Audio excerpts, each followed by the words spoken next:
আজিৰ কেবিনেটত যোৱাবাৰো মই আপোনালোকক কৈছিলোঁ, আজি আমি তাক আনুষ্ঠানিকতা কৰিলোঁ।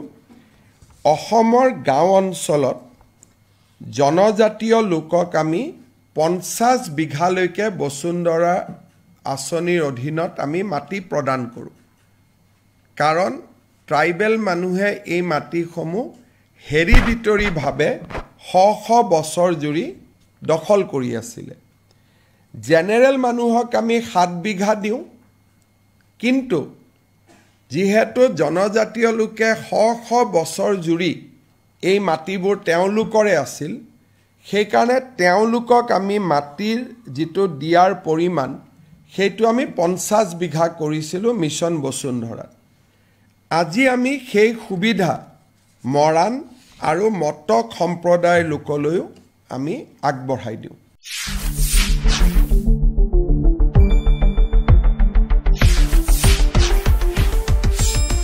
শুদ্ধ আৰু বিস্তৃত বাতৰিৰ বাবে চাই থাকক নিউজ ডেস্ক ৰিপোৰ্ট।